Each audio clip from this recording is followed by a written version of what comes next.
Buenos días, mi nombre es Lara Torres Brox y voy a hablar sobre la primera mujer que entró de lleno en el mundo de la matemática moderna en el siglo XVIII, María Gaetana Agnesi. María Gaetana Agnesi, nacida en Milán en 1718, es reconocida por ser la primera mujer en publicar un libro matemático en el año 1748. Trabajó en el campo de la matemática analítica. En historia matemática ha sido relegada a un papel algo secundario, ya que en su libro no se descubre ningún teorema. Tradicional, aunque erróneamente, se la ha citado como creadora de la conocida como curva de Agnesi. Si bien, aunque no es su creadora, es cierto que esta fórmula ganó bastante difusión gracias a ella. Por una traducción equivocada del italiano, esta curva se conoce a día de hoy como la bruja de Agnesi, sobrenombre que ha acabado representando a María Gaetana. María Gaetana Agnesi fue, y sigue siendo a día de hoy, una personalidad importante de la comunidad milanesa.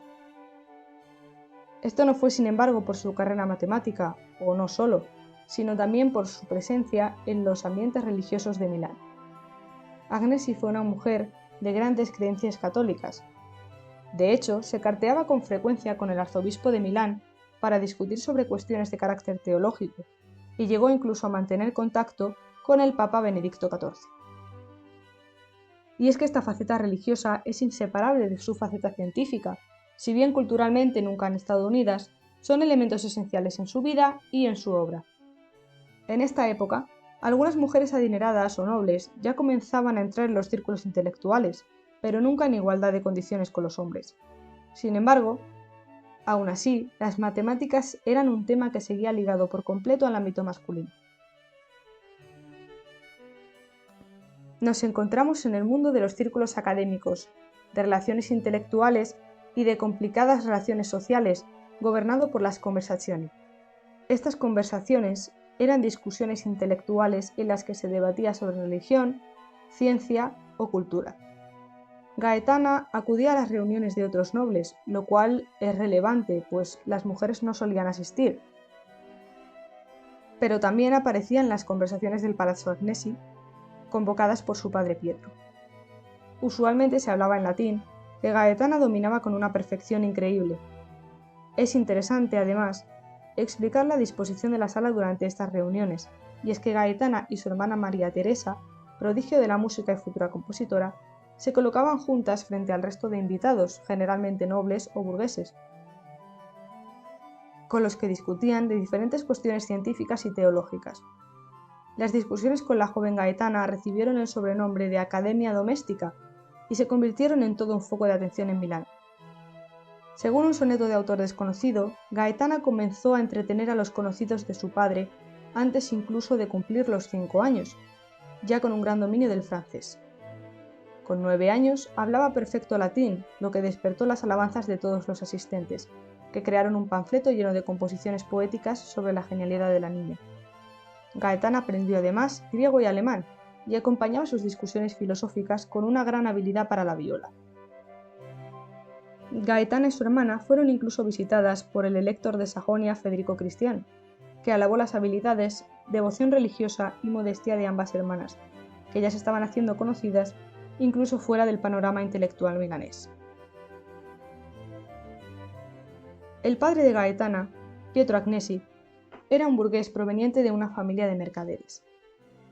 Pietro representa perfectamente el espíritu burgués del siglo XVIII, en el que la burguesía buscaba por todos los medios asemejarse lo máximo posible a la nobleza, en vistas de conseguir la tan ansiada movilidad social. Y una de las vías para conseguir esto era la educación. Pietro se casó 3 veces y tuvo 21 hijos, de los que sobrevivieron 13. Se encargó personalmente de que todos recibieran una cuidada educación, enviando a sus hijos varones a la universidad y educando a sus hijas en casa. Y hasta cierto punto esto era lo esperable en una familia burguesa. Sin embargo, Pietro sabía que su hija Gaetana era un verdadero prodigio. Buscó los mejores tutores para que elaboraran un currículo lo más parecido posible a lo que pudiera adquirir un alumno universitario.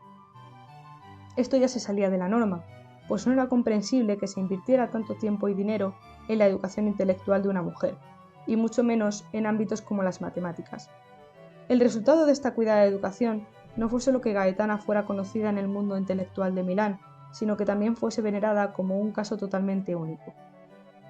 Gaetana recibió también educación espiritual de la mano de los mejores eclesiásticos. Su primera publicación fue precisamente una obra de carácter teológico, seguida de diversos tratados biológicos de poca importancia, con temas como el funcionamiento del sistema circulatorio o el sistema nervioso. Sin embargo, Gaetana siempre se dedicó en especial al mundo de las matemáticas.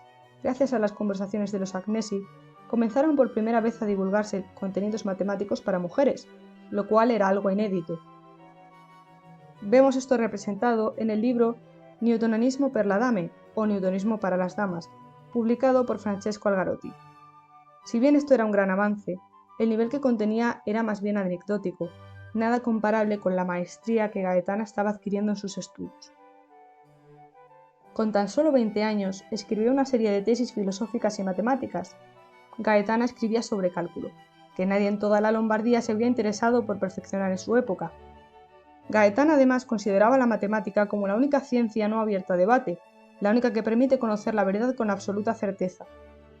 En esta obra, coloca a Dios como mediador del conocimiento, por lo que podemos ver perfectamente que su faceta espiritual es inseparable de la científica, en gran consonancia con la gran religiosidad que caracterizó a la Europa del siglo XVIII.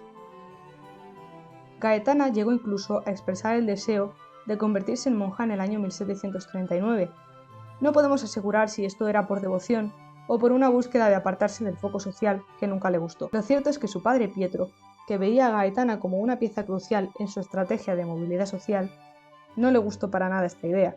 Definitivamente, Gaetana no asumió los hábitos, pero su padre le permitió abstenerse a placer de asistir a las reuniones sociales.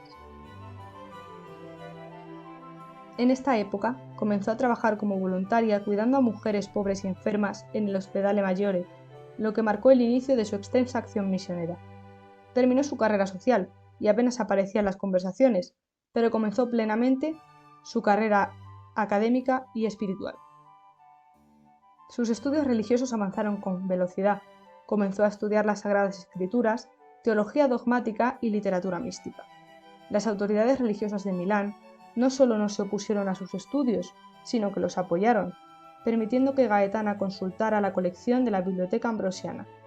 La confianza que depositaban los eclesiásticos en María Gaetana era tal que incluso se le permitía tener libros prohibidos en su biblioteca personal, circunstancia solo concedida a los académicos más escogidos y, sin duda, algo excepcional en una mujer.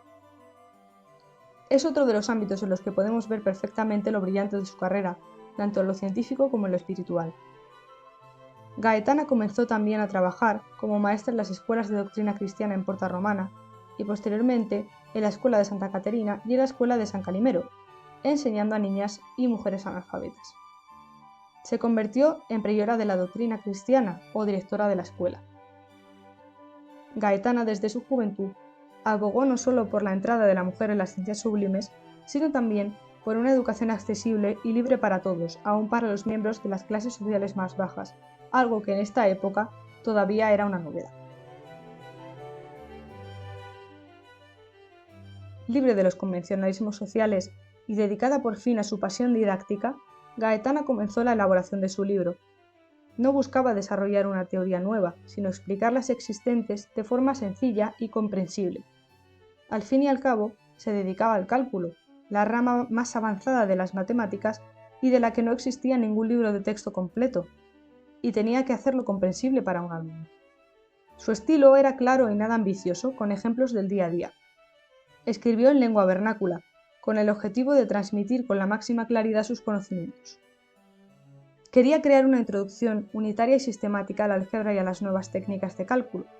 Realizó además una intensa investigación con ayuda de grandes personalidades del mundo intelectual, como el conde Jacopo Riccati, que llevaba desde principios de siglo estudiando el cálculo diferencial e integral.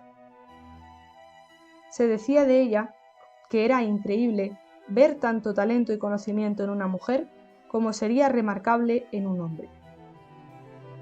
Gaetana había llegado al punto que ya no era simplemente una curiosidad, ya no era una anomalía en una sociedad dominada por los hombres, sino que era incluso superior a sus compañeros intelectuales en su dominio de las matemáticas. La tarea de Gaetana no pasó desapercibida, sino que trajo consigo invitaciones de varias academias italianas, incluida la prestigiosa Academia de las Ciencias de Bolonia, de la que fue miembro desde el año 1748.